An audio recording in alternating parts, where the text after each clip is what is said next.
edition of Detonation. We're up to episode 10 of Detonation. We've had some great people on. He's smart, he's handsome, he's a genius. It's a genius. It's Peter Xing. It's Peter Xing, everybody. Everyone's favorite technology guy. Thanks for having me, mate. Very well. How are you, Peter? Yeah, good. Thanks for having me on. No problem. So, just quickly, just tell everyone who you are, why you're qualified to come on the show. Oh, jeez, yeah. I don't know if I am qualified still. I'm telling you what. So I'm Peter Xing. I'm a Senior Tech Innovation Manager at KPMG and the co-founder of Transhumanism Australia, and also an exec member at the Science Party in Australia here. Absolutely. It's fantastic. Credentials are overwhelming. So thank you very much, Peter, for coming on the show. This is a part one of two parts. So this one is just going to be a quick news cycle. We're going to talk about SpaceX and a whole bunch of cool stuff.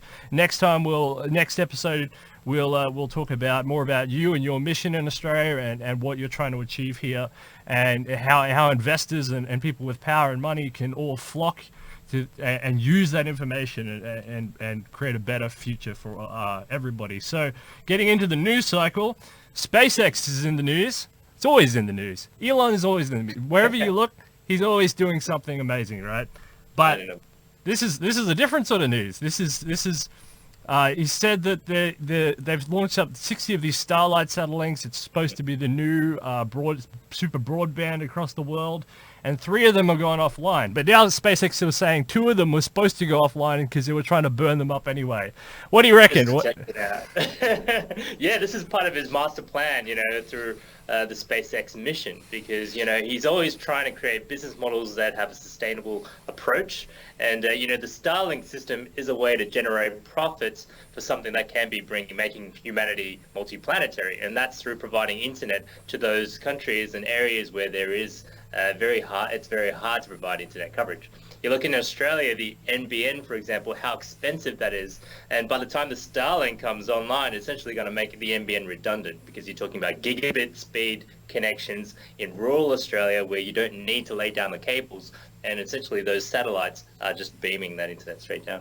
It was all political play. We never advocated for these stupid policies. Like we always said, why don't you invest in space research, space technology, space lifting? This will get you at satellite technology. We had the CSIRO. They destroyed that. They ransacked that. They raped it, essentially. And now we're falling behind. I mean, it's disgusting. And so some guy from South Africa in America can smash out the whole Australian government with billions of dollars. Right. That's what it takes, right? Just some private investment.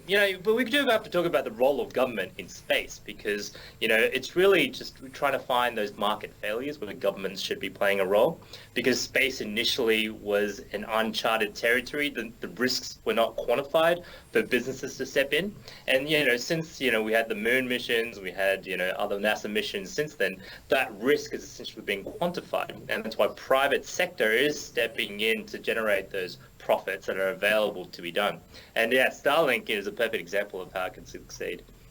Yeah, absolutely. On top of all the other things he's doing right around space travel. Yeah, I think Starlink's supposed to make upward of 50 billion in profits within the next 5-10 years, something like that. I mean, it's going to eclipse NASA's budget. This guy's going to have a monopoly on space. Like, there's a few others trying to catch up. We talked with Gennady Starovoff and Isaac Arthur before about, will there be a monopoly in space? Who's the competitors in space? And it looks like governments are going to have to really step up the game, even though they're big and efficient entities, to get in on this market, which is called all of space. That's right. It's only the corporates, like OneWeb is another one that's backed up by the Amazon and the guys there. And you also see that this is actually a long-term play as well. When we get to Mars, essentially building that civilization, how are they going to connect on the internet, right? Essentially, they'll be able to have a Starlink up on Mars as well. And together with the Boring Company, building these tunnels for a Hyperloop system within Mars, and also the tunneling itself of building new habitats for humanity. You're seeing some of the cool designs coming out of NASA as well. Yeah, it's fascinating. So moving on with the Elon theme, we've got the Elon Musk of China. He's just suffered a $1.2 billion wealth wipeout. That's what Forbes is telling us. A $1.2 billion wealth wipeout amid a battery fires and executive departures. Now, this man, he built his fortune off the subsidies. Like there was a big pollution problem in 2013, 2014. And so the Chinese government said, all right, we're going to subsidize electric vehicles and things like that. And he built a fortune, and he's done some really innovative stuff. But they're pulling those subsidies out now, and he's being hit in the wallet. Have you been following this story? I mean, yeah, no, he's been rolling the dice just like Elon did, right? Essentially, when how do you turn a small fortune a small fortune into very small money in the first place, and both Tesla and SpaceX were likely to fail. But in China, it's actually much harder, because if you think about what are the challenges of doing business in China, it's not the same entrepreneurial area. But if you do get government backing and it's aligned with the Communist Party, then you go a long way. So I think, the Communist Party would have had some say in the determination of whether this guy succeeds or fails at the end of the day, and pulling those subsidies would be an example of him not playing ball with the Chinese political parties. Yeah, that's true. His wealth plunged 1.2 billion in less than 4 months. But the technology and some of the innovations of these cars have been pretty intense. So from what I know, they're able to switch out batteries. So you're driving along down the highway, you pull in within 3 minutes, kind of like a Formula One change or a pit stop. You can change out the old battery in for the new, fully charged, ready to rock and roll. Off you go. They did innovative things with self-charging stations. They put self-charging mobile phone apps into people's houses. So it's one-stop charge. I mean, this guy was very innovative. I mean, Tesla was going to do the same as well. He knows that 20-minute charge to get to 50% is still not good enough at some supercharger levels, especially when you got to go. And so doing something like the battery changer, like the NASCAR's the equivalent. Now that's actually a great idea. But like I said, it was flipping the coin. It's essentially, if you got to be in it to win it. And if $1.2 billion doesn't really mean anything for him at the time, he was essentially trying to just create a big impact in the country. Then, I'm all for it, and see how he goes for the next one, right, when he gets built up again. Well, these executive departures are a bit funny to me, because if you learn from Elon, if he's the Elon Musk of China, if you learn from Elon, you hold on to the hands of these people. They go up and they go down, and they go up and down, and loyalty will pay off in the end. I mean, would you be leaving the company now? Yeah, exactly. I think it's just looking at, if you got success, it's got that super credibility and you're attracting more and more talent. And when the boat's sinking, obviously you see all the people leaving. But, like with Elon's companies, he doesn't really rely on those sort of executives. He essentially makes it happen, as the chief engineer himself, and not being able to find anyone better at the time. He just actually gets his hand dirty and knows how to get shit done. So, yeah, there is some bit of a CTO/chief engineering role that you would need to actually succeed. Being able to, use the sciences and understanding physics and how that applies to business problems, that's what we actually need to get things done, rather than being overly reliant on some person that might be smarter than you. Right? Yeah, and he's only competing in one field, so his primary objective is these electric cars, whereas Elon was competing in a few different fields. I say, even though Elon Musk helped invent PayPal, I say he's a transport guy, fundamentally, because if you think about it, PayPal is a transportation of money. That's all it is. Money is a commodity. He's moving it from one place to another. It's not a financial thing. He's a transport guy who's moving money, right? He's like, so it's fundamentally transport. I mean, except for the batteries, but again, that's moving electricity from one place to another, right? Yeah, maybe? And then when he was at university, he did really dream about Mars. Like at the end of the day, he really just wanted to make humanity multiplanetary. But he knew that the internet boom was happening at the time, and he couldn't really afford to miss that boom, because he knows that if I don't get it now, I might miss the entire boom and not be able to profit from that in order to actually make my other business succeed. So that's how Tesla and SpaceX were actually born out of the successes of PayPal. And, the Founder Institute later actually was one of the dorm mates of Elon. And at the time, they were just dreaming about what a horizon on Mars would look like with, a greenhouse plant just with the sunrise and the Mars back shot. And that would be the money shot that would get, humanity inspired again to go to space once more. And so that was sort of the concept at the time, but they realized that business model and sustainability of that approach would not be there, because once you're there, it's non-returnable, the money's gone, And no longer you're relying on the public and the goodwill of government and the public to actually return there again. So he decided to make money out of the internet boom and go back there himself. Yeah, it's a smart. If you see the gap, you have to take it. What do you think about the Falcon Heavy? Are you a fan? Oh yeah, definitely, and it's just all building up towards the BFR, right? At the end of the day, right? But they're watching the Falcon Heavy, reland itself with the center core. I mean, unfortunately, that one didn't land again. But let's see how next time around, they'll perfect it and be able to retrieve all of that. I'm just wondering how many more rockets they can attach to just keep on adding to it, right? Just quite a sight. Yeah. The BFR looks incredible. It's still sitting in there in the hangar, I'm pretty sure, isn't it? Just getting built. Yeah, that's right. And again, with the commerciality, they can make London to Sydney travel essentially down to 20 minutes or half an hour, something like 2 hours or something like that. So that'd be pretty amazing. That would be. What about? Has anyone thought about because obviously aircraft is quite an old thing now. We're used to goods and services flowing across spaces in very quick times. But what about if somebody was sick with a virus or something? You're transferring that almost instantly. Is that a concern? Like, it's already happening around planes, right? It's like, and it's so hard to stop diseases spreading in airports. To be able to quarantine that. You fill in a form, it's like, yes, I have this really rare disease that no one's ever heard of, and I don't think anyone actually goes about disclosing that. I think the only way to stop something like that would be better sensors and be able to detect those new things, do the whole genome sequencing on the spot, like what you can see now with the Oxford Nanopore, and be able to do that for every foreign traveller, and be able to protect and quarantine some of those on the spot. Yeah, because they're trying to get those costs down remarkably, like to almost, well, obviously lower than what they're trying to get into space lift costs, because these rockets won't be going into space, right? They'll be just touching lower Earth atmosphere, right? Yeah, that's right. So there's not as much friction there. Yeah, you're still experiencing some lower G's than usual, right? So that'll be cool. Because landing a rocket, it's a complicated process between calculating the amount of fuel you have to get up and over, and then having enough fuel to stabilize and use the gimbals and trim and everything to land it, right? That's where a lot of the cost is. It's not actually in the transfer part, if you know what I mean. That's right. And all it is really to beef up the profitability before they can head off to another planet instead, right? Testing the re-landing module is what it might be, with humans on board. And that's what all this Starlink stuff is. It's to subsidize that cost massively. Do you think countries will object to this?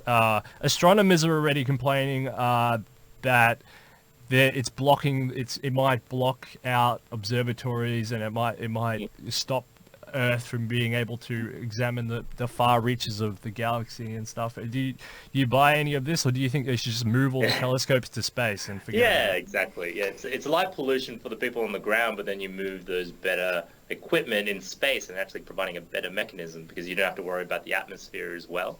So, having more and more satellites as well as telescopes in space and making that really cheap and available to the rest of the world, I think it's a net benefit at the end of the day. You also mentioned the adoption of the Starlink from other countries, whether they'll actually do this and agree to onboard it. Essentially, it's that or nothing. That's the choice, and it's up to them whether they provide their people with internet.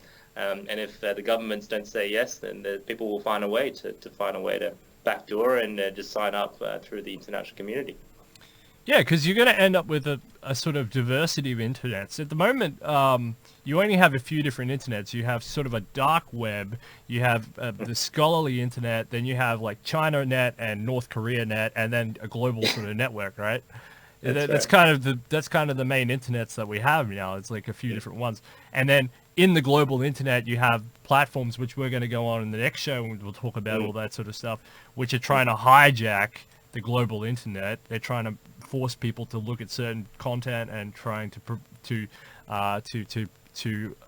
allow people to only consume content in a certain way. People don't know what HTML or C++ or the backdoors of the internet actually look like.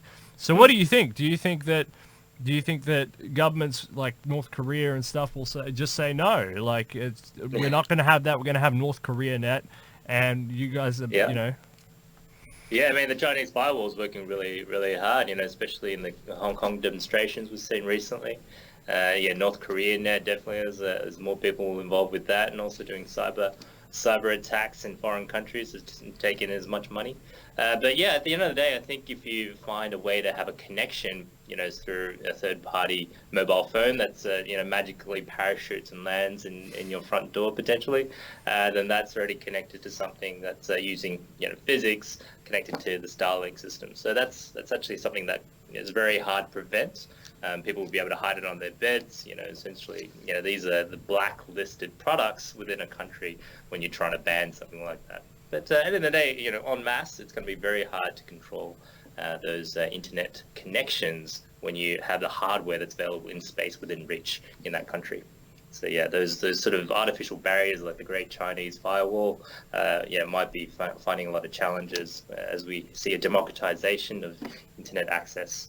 And also we'll talk about the next one around Web3 development, the blockchain open source community, how the future of the internet might look like.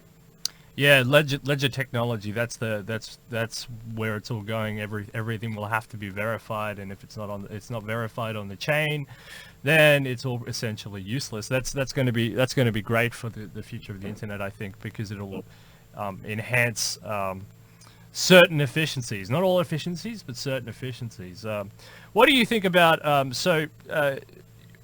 what do you think about oh, I forgot the question. Anyway, it doesn't matter. CRISPR's a big one. Can you tell the audience quickly, what is CRISPR? What's all this genome gibberish that people keep talking about? Yeah, I mean, CRISPR is just the cut and paste tool for gene editing. So if you think about, what we are, what makes us human, it's essentially like a book, a code of 4 letters. Have you heard of Gattaca? Those are the 4 letters that essentially spell out the name Gattaca, and those code the different, sequencing of those genomes is essentially what makes us us. What color our eyes, how tall we are, our intelligence. It affects all those sort of things that are essentially reflected in humanity. And CRISPR allows us to edit some of those. Say if you have a genetic disease and you know that particular gene is essentially responsible for that genetic disease, now scientists are actually using CRISPR to actually help solve those. And we've seen the application of this for HIV patients, and essentially being able to cure HIV using the CRISPR tech. So Cas9 is one of the bacteria essentially using that, but there's other new innovative ways to do that now. Yeah, because the Cas9, it basically forms a protein with the RNA cell, yeah. The Gattaca, you mentioned Gattaca, that's a good movie. Have you seen that movie? Yeah, no, it sort of paints what that future might look like when you have, dystopic, unequal access and, designer babies, right? And finding ways to, make corporates be able to compensate as well as select what type of employees and what sort of genetic traits they have. Yeah, it's fascinating, and they make a big deal out of seeing rockets launch up every couple of minutes, like these reusable rockets. And I thought that because when I watched that in the 90s, I thought, wow, that's a pretty cool future. I can't wait. I can't sort of. It's dystopic, but at the same time, like I can see what they're trying to what the future is trying to achieve, and it's about quality. Do you think that CRISPR will help to enhance quality? I mean, it might eliminate some diseases, you were saying. Yeah, definitely. I think it's if it's compensated by, say, government to be able to eliminate genetic disease, that's a need to have. That should be on the PBS equivalent, right, in Australia, for example. And, it should be, in transhumanist speak, we talk about morphological freedom. People should have the freedom to do whatever they want with their bodies and, essentially be able to elect what sort of genetic modifications you have, as long as it doesn't endanger or harm others or society. Then that should be, within the powers of the individual. And so, we talked about in Gattaca, I remember that scene as well when they talk about Titan, is blowing into the glass, the sort of smoky glass of what might be underneath Titan, and that sort of age of discovery that's really making it exciting. And as we travel and become a spacefaring civilization, our human bodies, as of right now, will not be able to, survive as well out in space due to the radiation, as well as some of the strong gravitational forces on some planets. and be able to genetically modify ourselves, at will to be able to survive in those new locations is probably unnecessary for the future of humanity to be there in the first place. While we're talking movies, that kind of reminds me of the end of 2001: A Space Odyssey, where you get the new space baby, and he's all sort of new and improved. Do you think that once we get to Mars and we get to the moon, there will be a divergence naturally in evolution with the people that are born there? The Martians will be different genetically than Earthlings, I guess. Yeah, I love the reflection of this in pop culture called in that TV series, The Expanse. We have the Urshans who are living on a UBI, universal basic income. You got the Martians who experience a lighter gravity. So when they get to Earth, they actually feel that weight of the Earth's gravity, and they're like, "Damn you, Earth, always making us pay for coming here." And then there's the Belters, so the people that are out in space in the asteroid belt and surviving on these space stations and the planets of Jupiter. And they're essentially a very, very lanky, slender, in that sort of low gravity environment. And they've essentially diverged from the original human species out of just through evolution, right? Just through natural selection. Yeah. So do you think CRISPR is going to play a fundamental role in preparing us for this transition into space? Yeah, definitely. And I think it's either that or send robots or become robots. So those are the sort of three divergent places to be. Generally, if you still want to retain some form of your humanity and biology, just editing that to be able to survive. Also, adapt yourself with additional gear. Obviously, you've seen in the movies where people wearing all sorts of fancy gear, but when you got robots essentially can't distinguish that from what's humanity, that cyborgism in the future will be what will survive in the future. And the ultimate sort of vision around how we can travel as sort of intelligent species out in the universe. You'd have seen the singularity moment where essentially computronium converting matter and energy into pure computation and beaming that out into space. So be able to travel at the speed of light as well as, compute what's really happening, or close to the speed of light. So yeah, be able to actually experience that, I think would be a fantastical future. Yeah, that would be a fantastic future. That's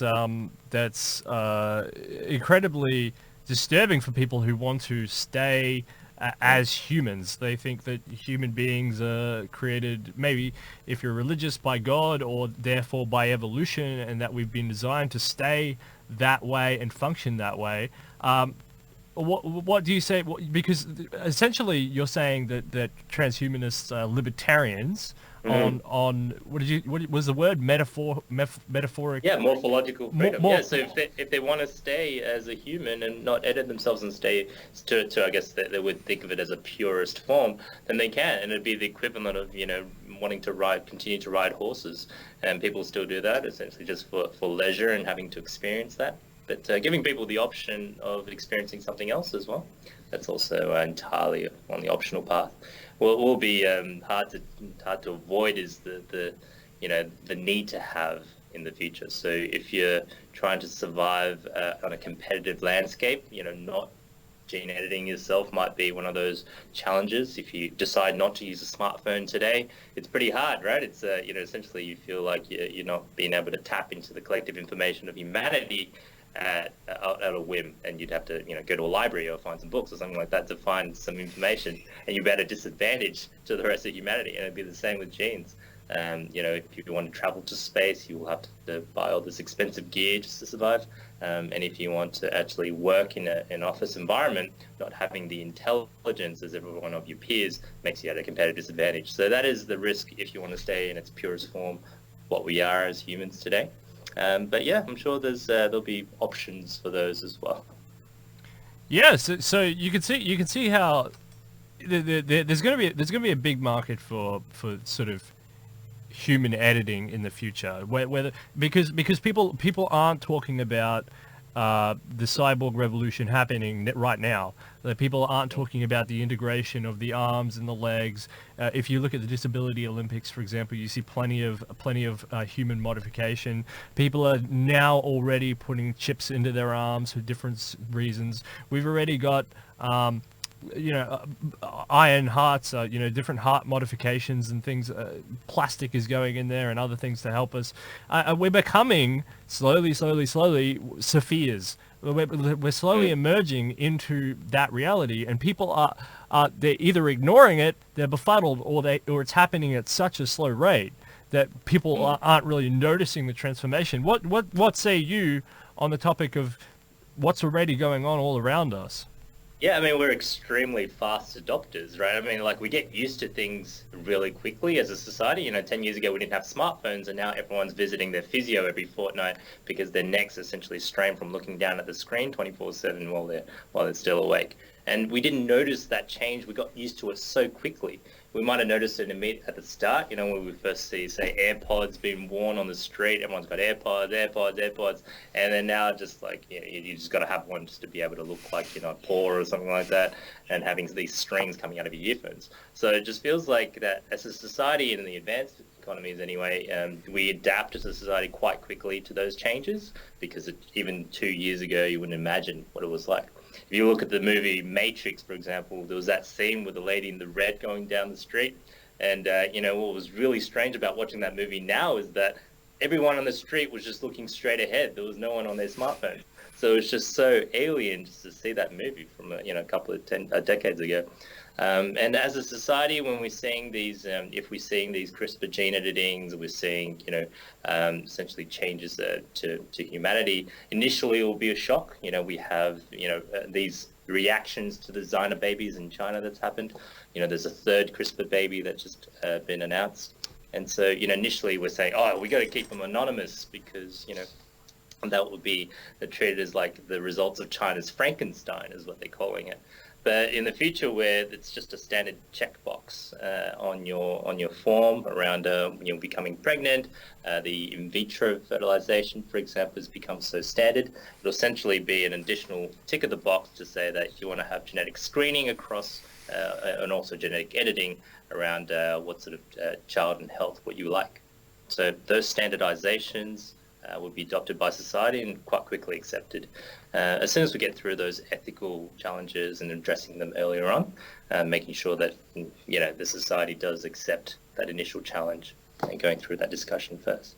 Yeah, I saw a Japanese man. He married a hologram, or he married a avatar or something, and a lot of people laughed at it, but it's not going to become highly uncommon. If you've ever played with a VR machine, it's very easy to see how digital religions and digital weddings and people already fell into the World of Warcraft trap. You know, like in South Korea, I heard of people leaving their children to starve to death while they played these video games all day. So it's not hard to imagine. It's okay. I can laugh at it. Maybe it looks a little silly, but in 20 years less, you know, you're going to look back and go, yeah, that guy was a revolutionary. He was ahead of the time by this much. And you're going to love sci-fi, how essentially that's trying to make that discussion happen earlier. So in, like, for example, in the movie Her, you know, the guy essentially falls in love with his operating system, his OS. And, you know, granted, it's Scarlett Johansson's voice, and, you know, that's a bit hard to deny.